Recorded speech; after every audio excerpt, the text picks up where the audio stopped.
Hello, everyone. I'm here again with you today. And today I want to talk about influencers and the role they play in the lives of our children. Um, for our smaller kids, we have some influencers. One of the main ones is Ryan, right? Ryan started out as this energetic little 3 or 4 year old, and he played with toys. And that captured the hearts and minds of our children for so long, right? And then now in the gaming industry, there are influencers who play the different games and help our young people navigate their understanding of the game and their growth in the game while also being entertained by these gaming influencers. For young ladies, there are influencers that focus on beauty and lavish lifestyles and so on and so forth. And the reason why I asked the question is because there's no blanket answer, right? There are so many different things that come into play with regards to how those influencers impact our youth and what that does for the psyche, the self-confidence of our children. And so with that being said, yes, having these different opportunities as career fields for young people to see, oh, you know what? I can start my own YouTube channel also. But it leaves them empty when it's not actualized. So say, for example, I remember my son was always into wanting to have his own YouTube channel when he had started. He found Ryan. I don't know how he found Ryan, but he found Ryan on YouTube at like 2 or 3. And he wanted his own YouTube channel. He wanted to be able to speak. I would see him talking to the phone and so on and so forth. And it fell flat because at the time we were not prepared to actively have our child on a social media channel and put our efforts into building that out, right? And many parents are not even in a position to be able to support their children in building YouTube channels. And so that in and of itself sets our children up to feel like, well, if that child could do something, why can't I? And where are the resources for our children to help them see that they can actualize those things if they had certain levels of support? And if the parents weren't able to do it, where can the parents find an opportunity to help their children grow in that way, right? And so then we have the gamers. We have a lot of parents who don't believe in allowing their children to play games.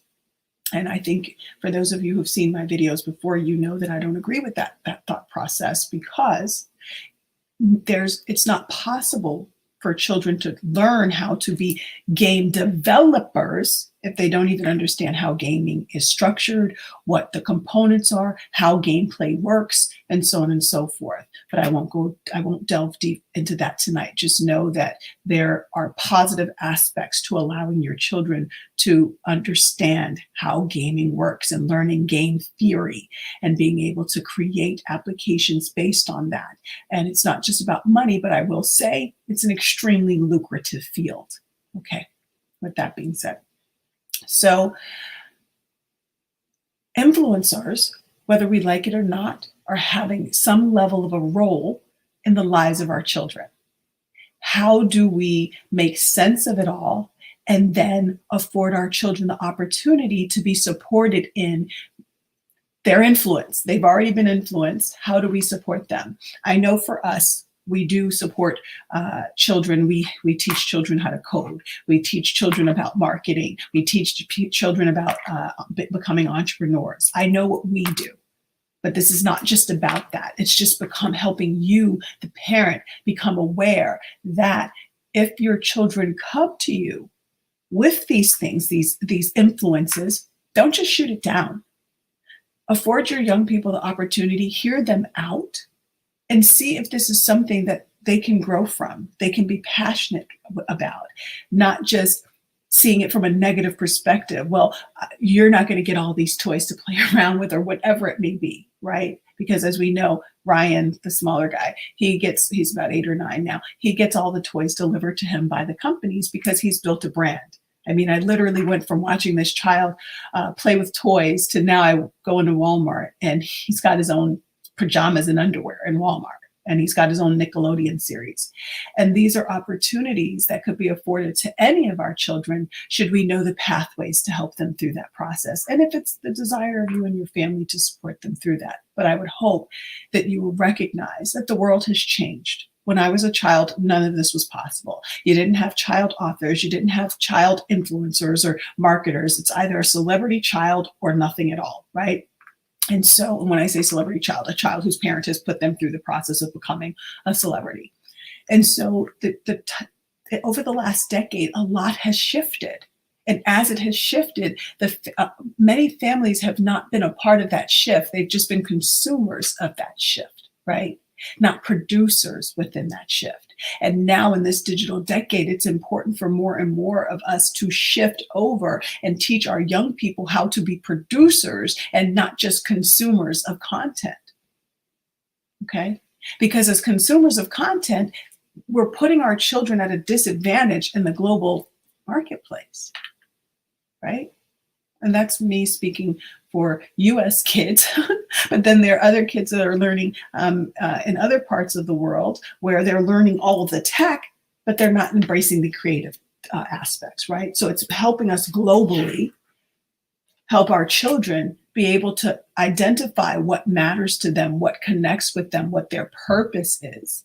And then us as parents and educators and supporters of knowledge to help our children learn these things, educate themselves. And a lot of time it's going to be them self-educating. It doesn't have to be from a formalized school. It does not, I'm not expecting the public school system to all of a sudden be teaching these things, right? But it's important that we offer our young people the opportunity to have the exposure and to have it in a way that they can be supported in it so that they can grow and develop in places that matter to them, where they can be authentic and then build from there. And so I'm done with my talk for tonight. Just wanted to have this conversation with you about influence and influencers and how it's time for us to shift that dynamic and turn our children into influencers themselves